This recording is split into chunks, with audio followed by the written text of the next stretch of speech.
तो मैं इंदौर के एक पास वाले गांव खिड़किया में रहता हूँ। खिड़किया इतना छोटा गांव है, वहाँ एक वाईफाई नेटवर्क में पूरा गांव कवर हो जाता है। इनफैक्ट खिड़किया नाम भी उस वाईफाई नेटवर्क का ही था, तो गांव वालों ने सोचा यही रख लेते हैं। तो अभी खुद का चला लॉक हो गया मेरे गांव का नाम, किसी ने वो वाईफाई हैक कर लिया है। इतना छोटा गाँव है, तुम नॉर्मली भी चलोगे तो ऐसा लगेगा कि 80 की स्पीड पे जा रहे हो। चीजें इतनी तेज साइड से निकलती है भाई, यहाँ इंसानों के लिए स्पीड ब्रेकर्स लगे और भागते समय तो हेलमेट पहनना पड़ता है। मेरे गाँव में लौंडे लड़के बोलते अपनी लोकेशन भेज, फिर उन्हें पता चलता है वो ऑलरेडी लोकेशन पर ही है। यहाँ जितने लोग हैं उससे ज्यादा तो दिल्ली में लड़कियों के मेल बेस्ट फ्रेंड्स होते हैं। इतना खाली गांव है, लोग अपनी ही गुंजी हुई आवाज से बात कर रहे होते हैं। भाई मेरा गांव मैन वर्सेस वाइल्ड के एक एपिसोड तक में है। दोस्तों मुझे नहीं पता मैं ये कहाँ आके फंस चुका हूँ। मुझे तो ये भी नहीं लगता कि मैं यहाँ से जिंदा वापस जा पाऊंगा। यहाँ तो अपना मुंह भी चैन से नहीं पीने देते लोग, वो भी आकर छीन लेते हैं। मेरे गाँव में हर जगह बेटी पढ़ाओ बेटी बचाओ लिखा है, जो की बेटियों से लिखवाया है उनके स्कूल छुड़वा के। इतने अंगूठा छाप लोग हैं, पढ़ लिखने के बाद भी पेन से अंगूठा बनाते हैं। हाँ, पेन से फिंगरप्रिंट बनाने की कोशिश करते हैं। इनके सामने लड़की भी घोड़ी बनेगी तो उसे भी चराने ले जाएंगे। इतने गवार मेट्रो की पटरी पे हक देते हैं। भाई मेरे गांव में जब अंग्रेज थे तब गुलामी भी वही करते थे, क्योंकि तुम ये गांव वालों से कुछ नहीं करवा सकते। यहाँ 3-3 दिन तक बिजली नहीं आती है, लेकिन फिर भी कोई खंबे से चिपक के मर जाता है। अरे ऐसी जिंदगी से तो बिनोमो पे ट्रेड कर लो। और नहीं आता का क्या मतलब है, पहले डेमो अकाउंट बना के सीख लो, फिर जाके मेन अकाउंट से पैसे बना लेना। अबे रुको यार, करके दिखा देता हूँ। देखो मुझे लग रहा है ये ग्राफ अभी ऊपर जाएगा, तो मैंने अपना ट्रेड सेट कर दिया और लो बन गए पैसे। अरे लो ना,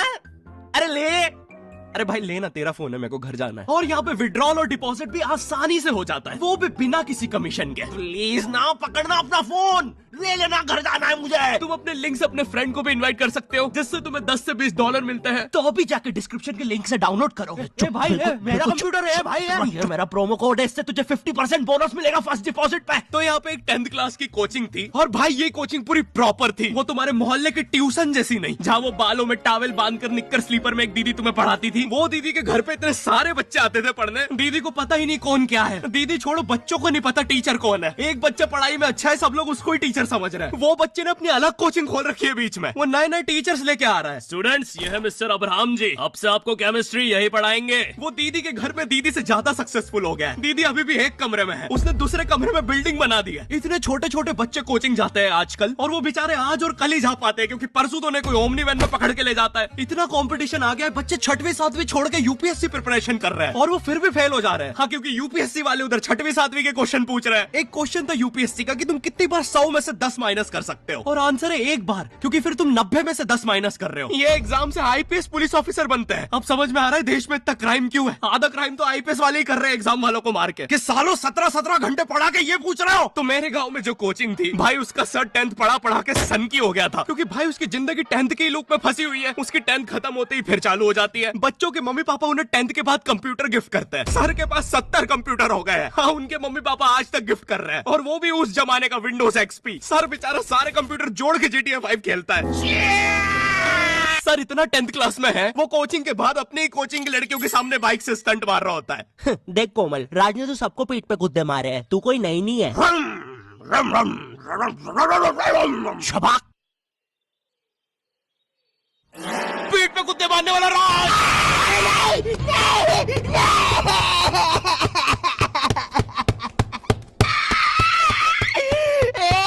मेरी कोचिंग के बाहर हर साल एक बड़ा सा बैनर लगता था, उस पे जिस बच्चे के 90% बनते हैं उसकी बड़ी सी फोटो लगती है, और जिसके 60% बने हैं वो बड़ी सी फोटो लगा रहा होता था। वो 60% वाले बच्चे की इतनी सी फोटो आती है कोने में, वो भी खिल्ली से कूटी हुई। हाँ, बैनर के बाकी कोनों को ग्लू से चिपकाया है, बस इसकी फोटो पे खूंटा ठोक रखा है। और हर कोचिंग में ना एक पैटर्न जरूर होता है कि आगे वाले बच्चे का तो कंफर्म है, वो तो टॉप करेगा ही करेगा। उसकी तो हाथों की रकीलों तक में 96% बना है। मुझे दिखाया उसने, मैं डर गया, बाद में ट्यूमर निकला वो।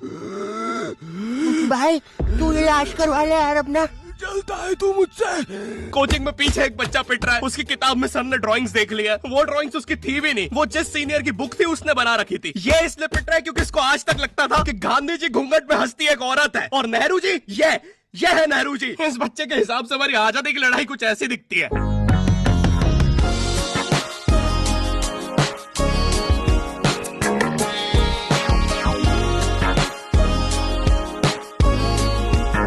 फिर आते हैं हमारे बोर्ड एग्जाम्स। बोर्ड एग्जाम्स मिलते हैं हमें डिफरेंट सेंटर। प्राइवेट स्कूल के बच्चे जाते हैं गवर्नमेंट स्कूल में, और गवर्नमेंट स्कूल के बच्चे जाते हैं प्राइवेट स्कूल में। और भाई बहुत डिफरेंस होता है इन दोनों स्कूल में। प्राइवेट स्कूल के बच्चे बोलते हैं हमारे स्कूल के नीचे कब्रिस्तान है। गवर्नमेंट स्कूल के बच्चे बोलते हैं कब्रिस्तान के नीचे हमारी स्कूल है। गवर्नमेंट स्कूल की बेंचेस हमेशा हिलती रहती है।